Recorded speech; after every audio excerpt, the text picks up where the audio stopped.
Istanbul, the year 2000. A sprawling metropolis of millions, where every narrow alleyway holds a secret. Imagine walking down a familiar street in your own neighborhood. You see an ordinary cardboard box sitting by a dumpster. You think nothing of it. Perhaps someone is moving out, or it's just discarded freight from a nearby shop. But then, a scent reaches you. A heavy, metallic scent that lingers in the cold autumn air. You notice the tape, wrapped so tightly, so obsessively, that it seems to be holding something back, something that was never meant to be found. This is not a story about a typical criminal.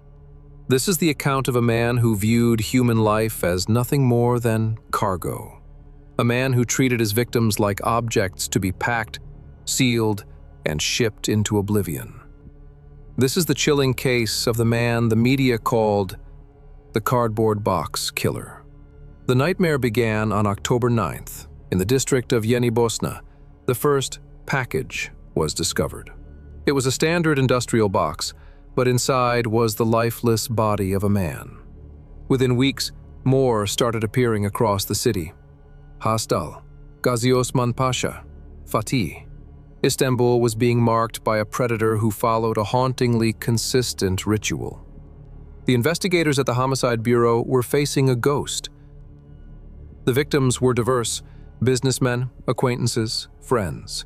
But the method of their end was identical.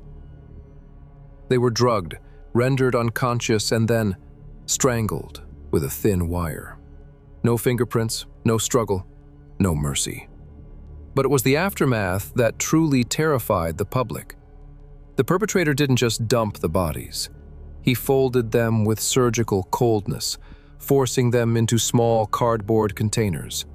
He would then spend hours meticulously taping the boxes shut, ensuring they were airtight and secure.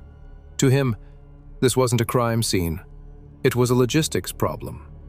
As the box count rose to 5, the pressure on the police reached a breaking point. The city was in a state of quiet panic.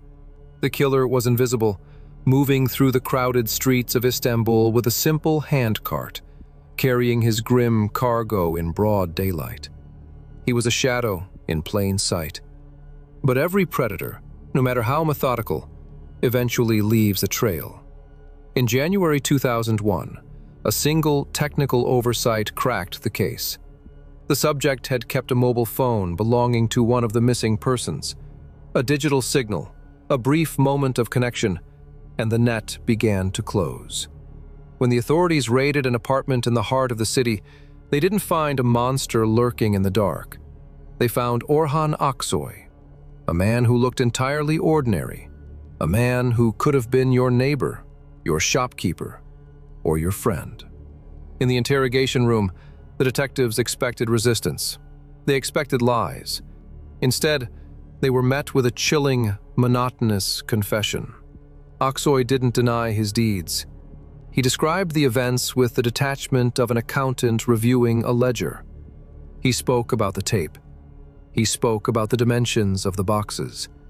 He explained that he viewed these individuals as clutter, spaces that needed to be cleared, items that needed to be moved. There was no anger in his voice. There was no remorse. Just the cold, hard logic of a man who had lost his humanity long before he picked up the first roll of tape.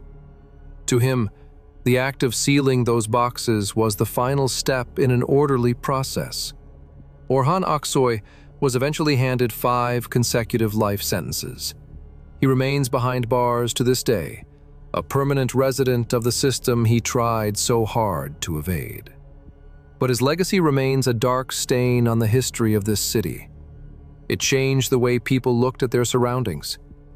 Next time you walk past an abandoned box on a quiet street, you might find yourself looking a little closer. You might find yourself listening for the screech of packing tape in the wind. Because sometimes the most horrific secrets aren't hidden in the shadows. They are hidden in plain sight, right inside an ordinary box.